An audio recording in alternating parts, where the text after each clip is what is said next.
कि 11 लाख वोट किसी लोकसभा में पड़ती है तो 12 लाख निकल के आ रही है, कहीं 13 लाख निकल रही है वोट तो वहाँ पर 15 लाख वोट 13 लाख पड़ती है तो 15 लाख वोट आ रही है निकल करके। तो ये कौन सी ऐसी डिवाइस है? और इलेक्शन कमीशन ऑफ इंडिया यह भी कहता है कि यह डिवाइस फुल प्रूफ्ड है।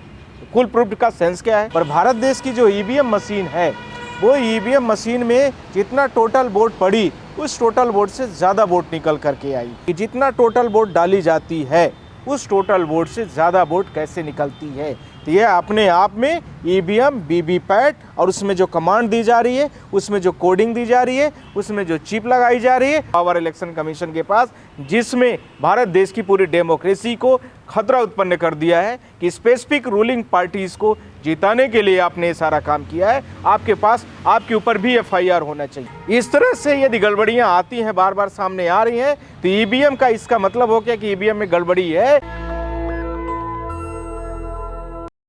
आज मैंने प्रेस कॉन्फ्रेंस बुलाने के मेरे दो सुनियोजित कारण थे, जिसमें एक मध्य प्रदेश, छत्तीसगढ़, राजस्थान जैसे डेटास को लेकर के मैंने पहले प्रेस कॉन्फ्रेंस करके आप लोगों के माध्यम से पूरे देश की जनता को अवेयर किया था। पर इसी चीज़ के साथ में आप लोगों को ध्यान रखना है कि 2019 के भी लोकसभा का जो चुनाव हुआ था उसमें भी रिज़ल्ट में काफ़ी बड़े लेवल पर, व्यापक लेवल पर गड़बड़ियाँ पाई गई थी, जिसको विभिन्न न्यूज़ चैनलों ने विभिन्न तरीके से, प्रिंट मीडिया में खासकर द वायर ने, क्विंट ने, ये सारे बड़े पेपर्स जो भारत देश के हैं, इन्होंने काफ़ी बड़े लेवल पर इस चीज़ को, मुद्दे को उठाया था। अब आप लोगों के मन में प्रश्न यह आ रहा होगा कि कौन कौन सी ऐसी लोकसभा थी और ऐसे क्या क्या कारण थे, कितनी वोटें ज़्यादा अधिक कम थी। तो मैं आप लोगों के माध्यम से बोलना चाहता हूं कि 2019 का जो चुनाव हुआ उसमें आप लोग सारे लोग जानते हैं कि लगभग 545 लोकसभा की सीटें हैं, जिसमें मेजोरिटी के लिए आपको 270 से 275 के आसपास आपको सीट्स चाहिए। उस सीटों में 370 सीट्स ऐसी थी, 370 सीट्स ऐसी थी जिसमें जो टोटल वोट्स पड़ी उससे ज़्यादा वोट मिली निकल के, यानी आप 100 वोट डालते हो तो निकलती ज़्यादा है। वही कि आपको मैं ये कहना चाहूँ कि यदि 2+2 का जो मैंने आपको कई बार फार्मूला बोला है कि कहीं पर यदि कोई भी भारत देश की या दुनिया की कोई भी कैलकुलेटर मशीन ऐसी नहीं है जो 2+2 = 4 के अलावा भी कुछ निकालती हो। पर भारत देश की जो ईवीएम मशीन है वो ईवीएम मशीन में जितना टोटल वोट पड़ी उस टोटल वोट से ज़्यादा वोट निकल करके आई। अब उनके राज्यों के मैं नाम आपको बताना चाहता हूँ, उसके साथ में लोकसभा और उसके साथ में और बहुत सारी चीज़ों के बारे में बात करता हूँ। वोट कुछ आई, गिनने में कुछ और आया। अब उसमें कौन कौन से राज्य रहे? तमिलनाडु में बहुत सारी लोकसभा सीटें ऐसी रही जिसमें मैं आपको कहना चाहता हूँ किच्चीपुरम है और इसके साथ में पुरंतरबूर है। ये सारे ऐसे ही डिस्ट्रिक्ट थे जिनमें से काफ़ी बड़े लेवल पर डिफरेंसेस आए, ऐसे कई ज़िले थे। इसी के साथ में अरुणाचल प्रदेश था, इसी के साथ में उत्तर प्रदेश है। उत्तर प्रदेश में मथुरा की सीट है, उत्तर प्रदेश में बनारस की भी सीट थी, जिसमें बहुत सारे लोगों ने, आप लोगों ने देखा होगा कि सोशल मीडिया में भी काफ़ी, एक पटनायक जी हैं उन्होंने भी ट्रेंड किया था इसको, कि जितना टोटल वोट्स पड़ी, लमसम 11 लाख के आसपास वोट है और उसमें जब टोटल कैलकुलेशन होके आता है तो ज़्यादा वोट आती है। तो ये कैसे पॉसिबल था? यानी जो हमारे प्रधानमंत्री की है, यानी इसके साथ में और भी जो उत्तर प्रदेश में मथुरा की हेमा मालिनी वाली सीट थी, ऐसे ही बिहार में बहुत सारे लोकसभा सीटों को लेकर के था। तो ये मेरे आप लोगों के माध्यम से यह कहने का मतलब है कि जितना टोटल वोट डाली जाती है उस टोटल वोट से ज़्यादा वोट कैसे निकलती है? तो यह अपने आप में ईवीएम, वीवीपैट और उसमें जो कमांड दी जा रही है, उसमें जो कोडिंग दी जा रही है, उसमें जो चिप लगाई जा रही है, उसको लेकर के अपने आप में बहुत बड़े लेवल पर प्रश्न उठता है। यह प्रश्न उस लेवल पर है कि 2019 का लोकसभा चुनाव पूरे देश की दिशा और दशा सब कुछ बदल चुका है। आप लोगों को सबको पता है, इलेक्शन कमीशन ऑफ इंडिया की नियुक्ति को लेकर के honourable chief justice of India ने 3 मेंबर्स की कमेटी के लिए एक सुझाव दिया था। उन्होंने इस कमेटी का सुझाव को इतना बढ़िया से बनाया कि बीजेपी ने अपने अनुकूल बना दिया उसको और पार्लियामेंट में स्पेशल अमेंडमेंट कर दिया। इसके पहले कमेटी में, कॉन्स्टिट्यूट कमेटी में 3 लोग होते थे, आप लोगों को सबको पता है, honourable chief justice of India, opposition का लीडर और इसके साथ में जो रूलिंग पार्टी का मेन हेड पर्सन होगा वो रहेगा। पर उनको पता नहीं क्या लगा, उन्होंने लोकसभा में, पार्लियामेंट में स्पेशल बिल लाया और उस बिल को ले आकर के इलेक्शन कमीशन ऑफ इंडिया की जो रिक्रूटमेंट प्रोसेस है उसको, जहाँ चीफ जस्टिस ऑफ इंडिया थे उनको हटा करके खुद की रूलिंग पार्टी का ही एक मेंबर्स को बैठा दिया। तो इसके साथ में ये दूसरा, तो जब सारी चीज़ें सही थी तो क्या ज़रूरत थी आपको इतने बड़े लेवल पर, जो भारत देश की संवैधानिक संस्था है, जो भारत देश के डेमोक्रेसी की सुरक्षा रखता है, जो भारत देश के लोकतंत्र को बचाता है, जो भारत देश की जो हमारी सबसे बड़ी बेसिक स्ट्रक्चर को संभालने की दम रखता है, उसके अपॉइंटमेंट को आपके मन में कुछ न कुछ खोट था, इसलिए आपने अपने तरीके से उसको कर दिया है। यह उसी प्रकार से है, ये क्यों किया गया है, अब इसके बारे में मैं अगली बात करने जा रहा हूँ। तो जो 2019 का इलेक्शन की मैं बात कर रहा तो उससे यहाँ पर जोड़ना भी चाहता हूँ। तो उसमें जब सारी चीज़ों को लेकर के काफ़ी बड़े लेवल पर डिफरेंसेस आए, तो उसको लेकर के इलेक्शन कमीशन पर पूनम अग्रवाल जी हैं, उन्होंने पहली बार फर्स्ट टाइम पर उन्होंने इलेक्शन कमीशन से कांटेक्ट किया और वो उसके बारे में सारा डिटेल्स निकालने की शुरुआत की। तो इलेक्शन कमीशन ऑफ इंडिया ने बोला कि ये क्लर्कियल मिस्टेक है, इस क्लर्कियल मिस्टेक को हमें सुधारने का मौका दिया जाए और हम इसको सुधार लेंगे। तो फिर इसके बाद जैसे ये कुछ दिनों का समय गुजरता रहा, इलेक्शन कमीशन ऑफ इंडिया इधर उधर घुमाता रहा और 3-4 महीने जब बीत गए 2019 के, ध्यान रखना ये जो मैं आपसे बात कर रहा हूँ, ये कर रहा हूँ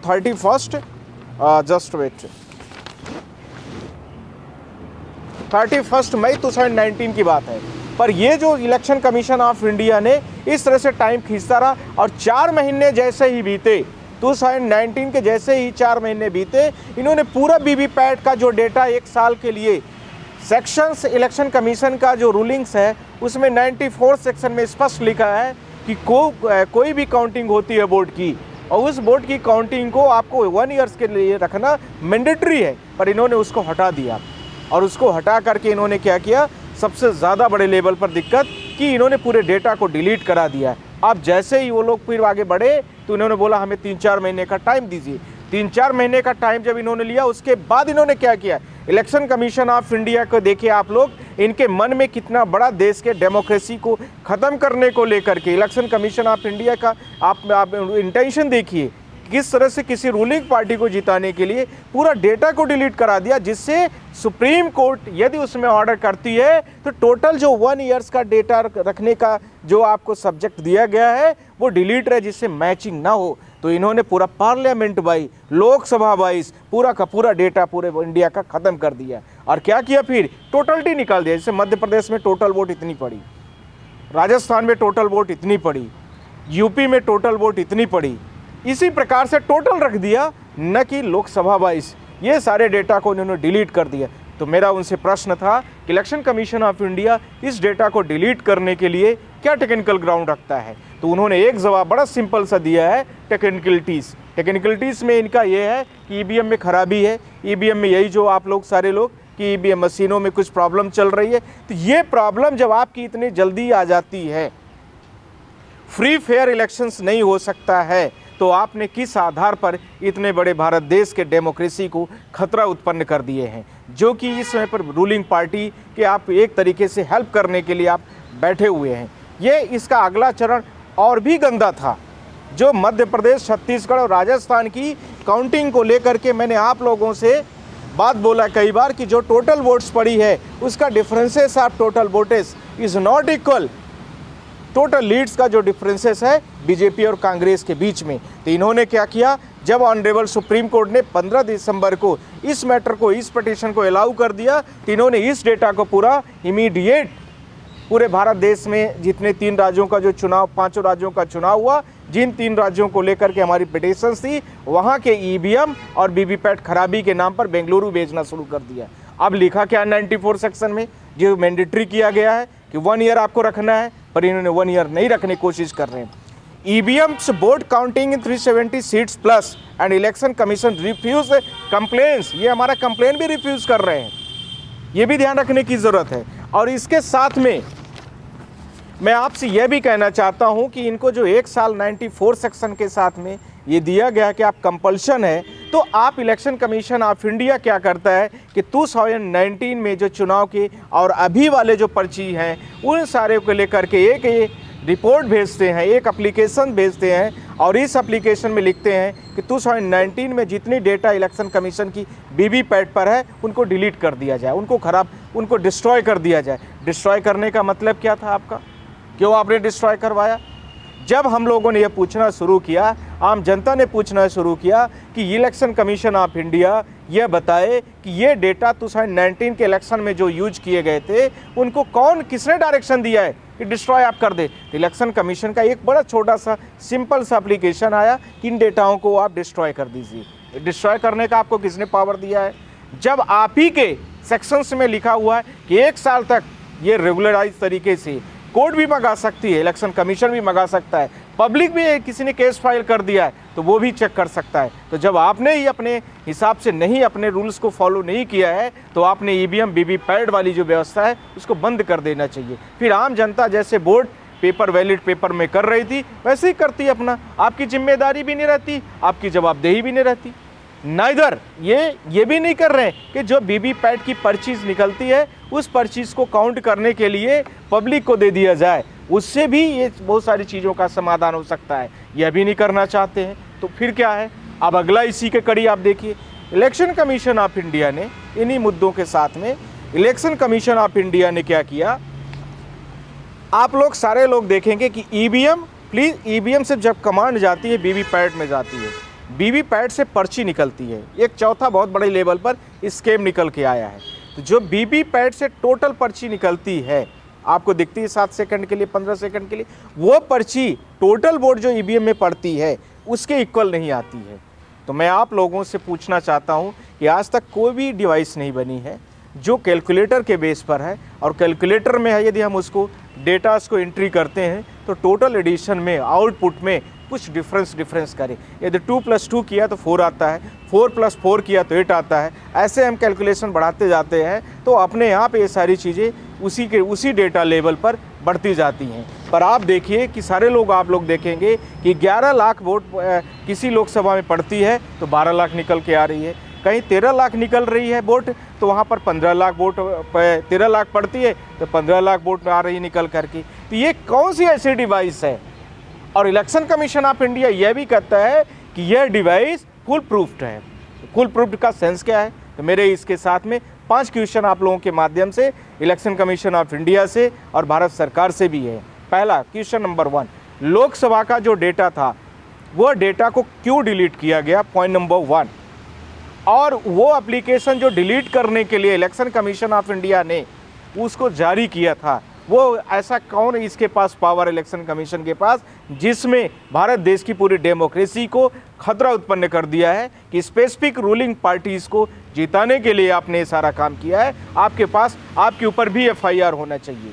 पॉइंट नंबर 2, 3, मध्य प्रदेश, छत्तीसगढ़, राजस्थान के जब चुनाव को सुप्रीम कोर्ट ने, ऑनरेबल सुप्रीम कोर्ट ने जब सुनवाई पर ले लिया है तो उन्होंने ईवीएम में वीवीपैट की खराबी के नाम पर इनके पास कौन सी ऐसी विशेषाधिकार शक्ति है जिसके आधार पर मशीनों को खराबी के नाम पर एविडेंसेस को मिटाना चाहते हैं।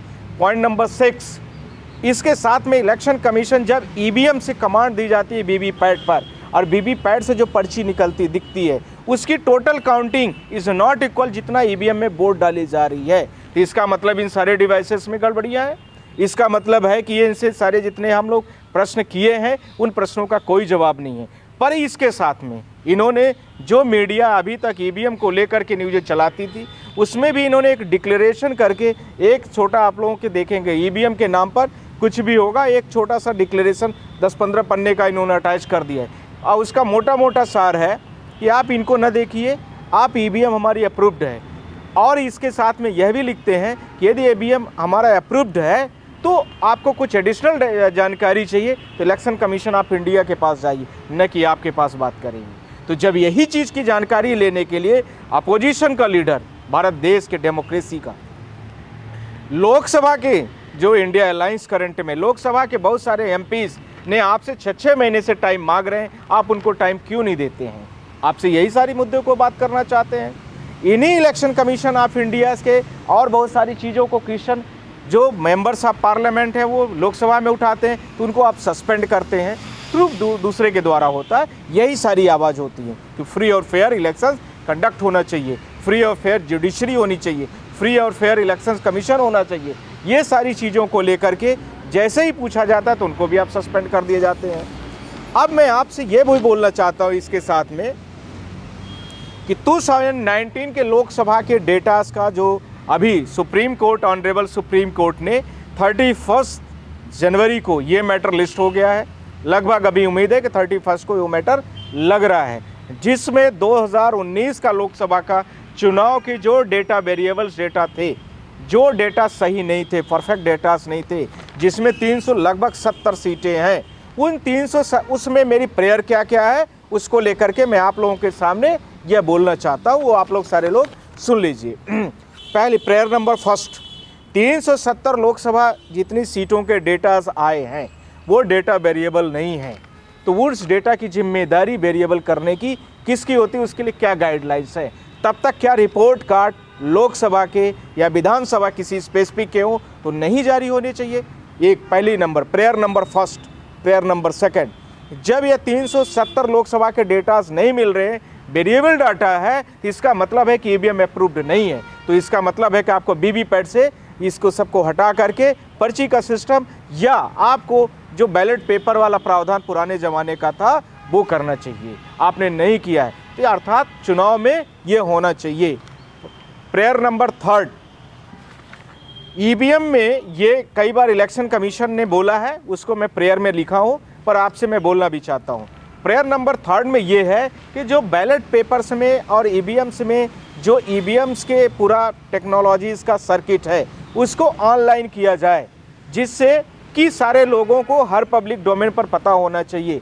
चौथा, कि जितने प्रोसाइडिंग ऑफिसर होते हैं डिस्ट्रिक्ट लेवल के, डिस्पैच नंबर ईवीएम के, इसके साथ में जो वहाँ पर डेजिग्नेशन विधानसभा लेवल पर और भी अधिकारी होते हैं, और जो इसकी मैन्युफैक्चरर कंपनी है लाइक दैट हियर बेल एक आप लोग जानते हैं, और एक ISCL जो कंपनी मैन्युफैक्चरर है, उन दोनों कंपनी जो मैन्युफैक्चरिंग करती हैं उनसे वो जो बनाती हैं उन सारे डेटा को RTI के आधार पर इमीडिएट यदि कोई व्यक्ति चाहता है तो विद इन ए मतलब 1 डेज पर उस डेटा, उस सर्किट, उस विधानसभा, उस पोलिंग लेवल के डेटास को इमीडिएट उसको प्रोवाइड करवाया जाए। मेरी सारी बातें आपको क्लियर हो रही होगी, फिर से रिवाइज कर रहा हूँ। 2019 के लोकसभा चुनाव का जो रिजल्ट है 370 सीट्स का रिजल्ट का डाटा पूरा खराब है, जिसको लेकर के है पॉइंट नंबर 1। रिपीट कर रहा हूं दोबारा, पॉइंट नंबर सेकंड, तब तक जब तक ये सारे डेटास क्लियर नहीं हो जाते तब तक report card election commission of India को नहीं देना चाहिए। पॉइंट नंबर थर्ड, इस तरह से यदि गड़बड़ियां आती हैं, बार बार सामने आ रही हैं, तो ईवीएम का इसका मतलब हो गया कि ईवीएम में गड़बड़ी है, पूरा देश देख रहा है, पूरे देश के सामने ये प्रूव्ड हो चुका है। इसका मतलब है कि इलेक्शन कमीशन ऑफ इंडिया तब तक बैलेट पेपर पर या पर्ची वाला सिस्टम का वो करने की आवश्यकता है। पॉइंट नंबर नेक्स्ट, ये जितने भी लोकसभा में या विधानसभा लेवल पर ईवीएम यूज की जाती हैं, उन ईवीएम की मैन्युफैक्चरर कंपनी जो है वेल और जो ISCL है उनको RTI के दायरे में रखा जाए इमीडिएट, और कोई व्यक्ति RTI से मांगता है तो उसको इमीडिएट उसके सर्किट, उसकी कोडिंग, सारी चीज़ें आम पब्लिक के डोमेन पर होनी चाहिए। इसी के साथ में जो और कंक्लूजन में था कि ये ईवीएम जो जहाँ पर लगाई गई उसका डिस्पैच नंबर अलाउ होना चाहिए। इसके साथ में जो भी और चीज़ें हैं, डिस्पैच नंबर जो डिस्ट्रिक्ट लेवल का प्रोसाइडिंग ऑफिसर है वो भी होना चाहिए। इसके साथ में और भी जो लोग हैं उन सब का डिटेल्स पब्लिक डोमेन पर अवेलेबल होना चाहिए। तब तक के लिए 31 जनवरी जो भारत देश की डेमोक्रेसी को लेकर के है, वह डेमोक्रेसी को डिसाइड कर देगी कि 2019 में जो चुनाव हुआ है वो इलेक्शन कमीशन ने पूरी तरीके से गड़बड़ियाँ की है, और इलेक्शन कमीशन ने इन सारी चीज़ों को गड़बड़ियाँ करते हुए ये सारी चीज़ों में जो भी चीज़ों को प्रोड्यूस किया है वो पूरी तरीके से गलत था, फेक था। ऐसे ही इलेक्शन कमीशन ऑफ इंडिया को जो फ्री और फेयर इलेक्शंस नहीं करा सकता है उसके ऊपर पुलिस कार्रवाई भी होनी चाहिए, और ऑनरेबल जस्टिस से हमारा रिक्वेस्ट होगा कि ऐसे इलेक्शन कमीशन ऑफ इंडिया को एक दिन भी भारत देश में नहीं रहने देना चाहिए जो फ्री और फेयर इलेक्शंस नहीं कंडक्ट करा सकता, जिसकी जिम्मेदारी जवाबदेही दोनों है, जिसके लिए उसको पेमेंट दिया जा रहा है, जिसको लिए उसको भारत देश की इतनी बड़ी सुविधा दी जा रही, जिसका सिर्फ एक ही काम है, सिर्फ 4 लोगों का इलेक्शन कंडक्ट कराना। इसका मतलब है कि हर लेवल पर वो धांधली कराते हैं। तो इसके लिए मैं भारत देश के पूरे देश की जनता से कहना चाहता हूँ कि 31 में ये जो 31 तारीख को मैटर लगभग उम्मीद है कि लग जाएगा, और मध्य प्रदेश, छत्तीसगढ़, राजस्थान जैसे विभिन्न राज्यों के सारे डेटास के साथ में सुप्रीम कोर्ट उसमें सुनवाई के लिए तैयार है। और मेरे आप लोगों से उम्मीद है कि आप लोग देखिए कि ईवीएम बैलेट पेपर से हम लोगों की डिमांड है कि बैलेट पेपर से चुनाव होना चाहिए, क्योंकि हम सारे लोग अनसेक्रीफाइड हैं। अब इसके साथ में एक मैंने कंक्लूज़न के पॉइंट पर दो चीज़ों को ज़रूरत मैंने समझा है, इसलिए भी एडिशनल है, ध्यान रखना है। पहला यह कि यदि आप लोगों को ज़रूरत मुझे पड़ेगी election, by the way supreme court of India ये कहती है कि आप मुझे दिखाइए कि कितने लोग ईवीएम के फेवर में हैं, कितने लोग डिसफेवर में हैं बैलेट पेपर में। तो हो सकता है कि मुझे आप लोगों के माध्यम से, पूरी भारत देश की मीडिया के माध्यम से इस चीज़ को लेकर के फिर से आना पड़े कि ये हम तो आप लोगों के सामने आए और हमें जो एविडेंसेस मांगा जाए। एविडेंसेस मांगने का मतलब हो गया कि वो कहें कि कितने लोग आपके सपोर्ट में हैं, तो वो सपोर्टिंग के लिए हम आपसे मदद लेंगे। सपोर्ट क्या हो सकता है, आप ईवीएम चाहते हैं या नहीं चाहते हैं, उसका तरीका कुछ भी हो सकता है। जैसे बहुत सारे लोग मेल से हो सकता है, टोल फ्री नंबर से भी हो सकता है, सपोर्टिंग फॉर ऐसे भी बन सकता है। इसी के साथ में एक दूसरा पॉइंट है, जो और भी लोग प्रदर्शन कर रहे हैं ईवीएम को लेकर के, मैं भारत देश की जनता से बोलना चाहता हूँ कि अब इस 2019 का इलेक्शन का मैंने अप्रूवल दे दिया आप लोगों को, डेटास का 2023 का डेटास का भी मैंने पब्लिकेशन कर दिया है। आप सारे लोगों के माध्यम से मैंने बता भी दिया 31 को लेकर के कि इलेक्शन कमीशन ऑफ इंडिया को लेकर के सुनवाई शुरू है। 31 को उम्मीद है पूरी कि अब 31 को मैटर लग रहा है और उसमें सुनवाई होगी। तो ये इलेक्शन कमीशन प्रॉपर तरीके से चुनाव नहीं हुआ है, इलेक्शन कमीशन ऑफ इंडिया ने प्रॉपर तरीके से वोट की काउंटिंग नहीं करवाई है, जितना टोटल वोट पड़ा है उससे ज़्यादा वोटिंग आई है। तो इसको लेकर के मैं आपसे ये कहना चाहता हूँ पूरे देश की जनता से कि जो ईवीएम के आंदोलन हो रहे हैं, आंदोलन इसका मतलब ध्यान रखना पीसफुल तरीके से, उनमें आप सारे लोग भारत देश के जब जहाँ पर हो रहा हो उसमें समर्थन करिए और बैलेट पेपर पर बात करिए। बैलेट पेपर से वोटिंग होनी चाहिए, या ईवीएम की जो पर्ची होती है वही पर्ची से ही जो पर्ची निकले उसी को मैन्युअली काउंटिंग में रख लिया जाए। ये हमारी अंतिम प्रेयर आप लोगों के माध्यम से सुप्रीम कोर्ट में भी है, आप लोगों के माध्यम से भारत देश की जनता में भी है, और यही हमारी प्रेयर है जिसको इलेक्शन कमीशन अपना क्या जवाब देता है उसकी सुनवाई वो अब लगी हुई है। नेशनल दस्तक की आपसे गुजारिश है कि अगर इसको बचाना चाहते हैं तो नेशनल दस्तक को सब्सक्राइब करने के लिए रेड कलर के सब्सक्राइब बटन को दबाएं, फिर बेल आइकन की घंटी दबाएं। नेशनल दस्तक को बचाने के लिए बहुत जरूरी है कि हर खबर को शेयर करें, लाइक करें, कमेंट जरूर करें।